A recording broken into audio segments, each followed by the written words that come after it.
Okay, so today I'm going to be showing you how to prepare sushi rice. Okay, I have got 400 grams of raw sushi rice ready weighed out, and the first thing we need to do is wash it. Okay, so I've got a large bowl, doesn't need to be a glass one, just a large bowl, and a sieve, and I will pour the rice first of all into my bowl. I'm going to wash it in cold water. Let's take this out. Now, the reason you have to wash sushi rice is it's got a really high starch content. When the rice has been cooked, it will be seasoned with a mixture of vinegar and salt and sugar. And if there is too much starch left in the rice, it reacts with the vinegar and makes it really gloopy and sticky. So we need to wash as much of that starch out as we can.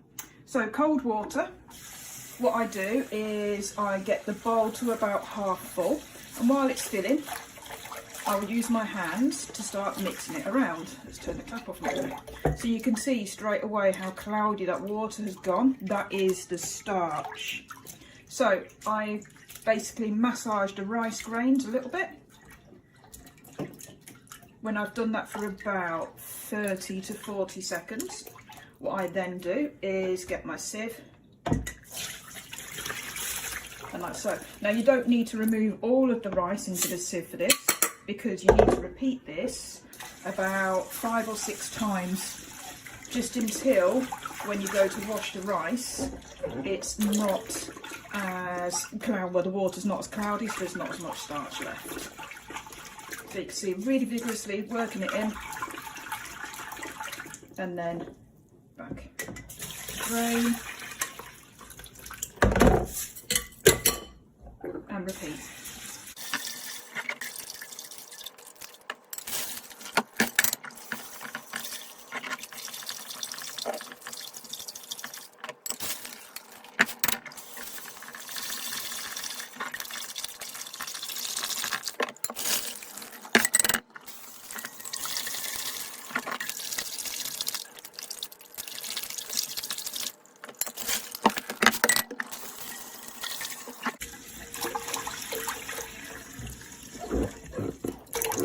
Okay, well, I've actually lost count of how many times I've actually washed the rice, but you can see the water it's got a little bit of cloudiness to it, but it's much better. And if I lift the rice grains out, they are starting to slightly take on a more opaque sort of look. So I'm quite happy that this is ready.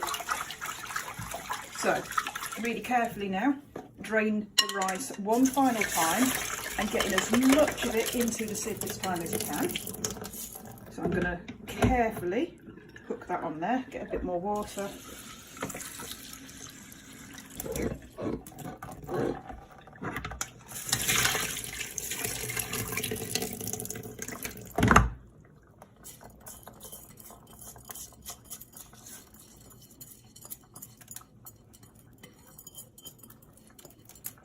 Right, so what I need to do now is I need to leave the rice to drain in the sieve.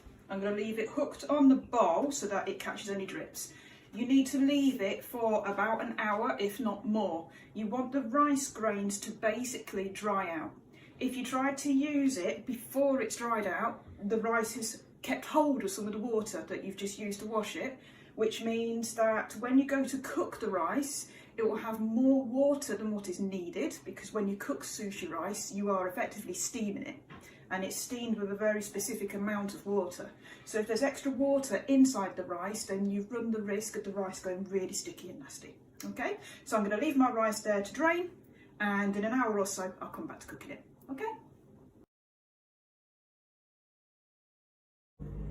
Okay, so now I'm going to make the seasoning for the sushi rice. Okay, so for that I need rice vinegar. And for the amount of rice I've got, which was 400 grams of uncooked rice, I need 60 millilitres of this. So I'm using my tablespoon to measure, which is 15.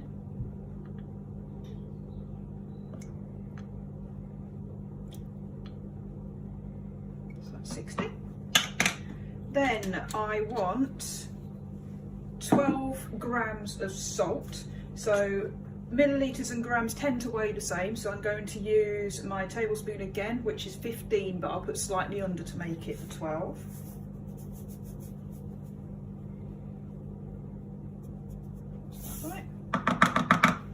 Okay, and then sugar, I need 30 grams.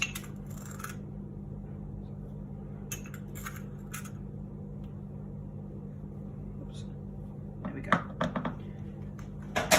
Right, so what I need to do now is, if you can see, we have got the rice vinegar here and the mixture of the sugar and salt. You need to stir this together until the sugar and the salt has dissolved into the vinegar.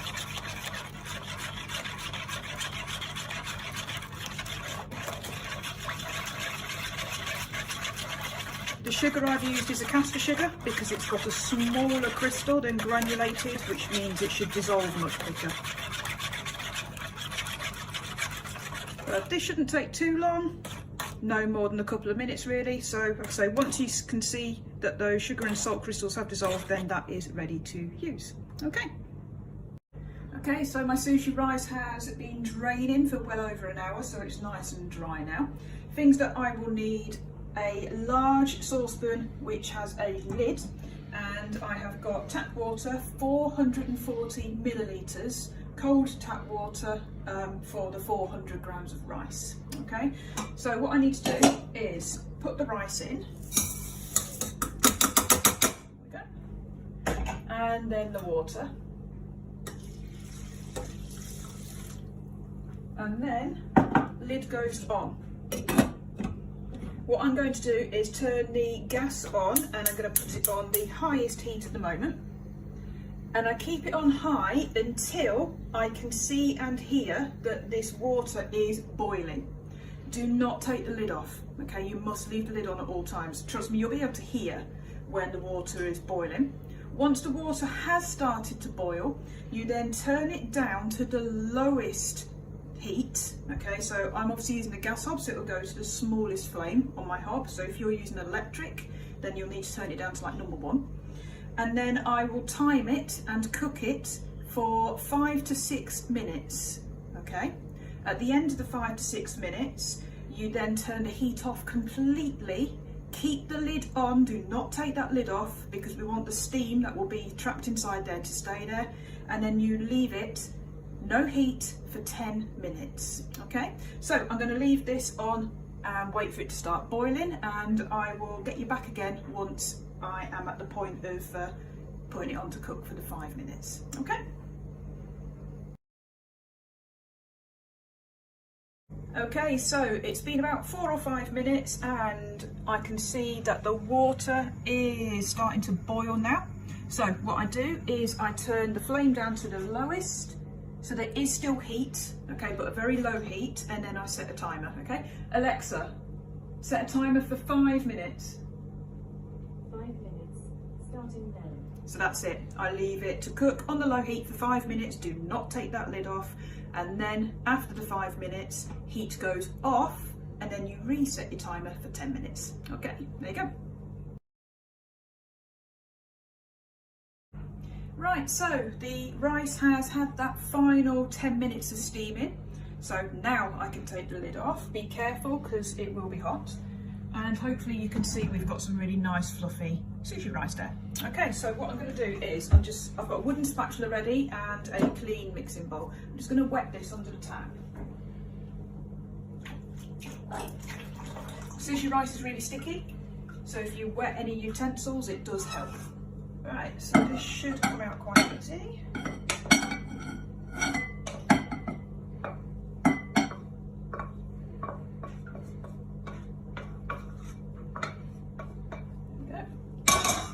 Right, so here's our sushi rice, and I have got my seasoning made from the rice, vinegar, sugar and salt ready. So I need to mix this in with the rice, but what you don't do is mix like you would do stirring a cake mixture, something like that. You've got to do an action which is almost lifting and stabbing like this. If you mix it, what you end up doing is breaking up the sushi and the sushi rice, and we don't want that. So I'm going to pour probably a rough third in and then mix it in. And what you'll see is as the sushi rice grains become coated with the seasoning, they get a much shinier, glossier look to them.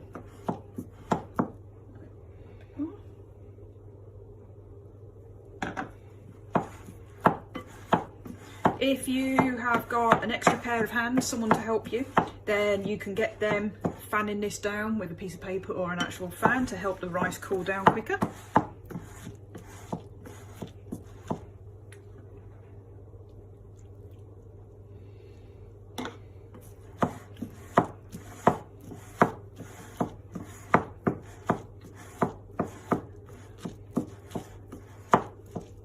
But that is the sushi rice cooked.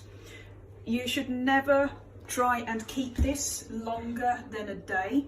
It doesn't refrigerate well at all. So ideally you get it cooled down and use it straight away. If you're going to leave it, it's recommended that you cover it with a clean dampened tea towel, just to make sure that the top layer of the rice doesn't dry out too much. But that, once it's cooled down just a little bit so I can handle it, is ready for making either sushi, hand rolls, onigiri, whatever it is that you're going to use this for. Okay, so thank you.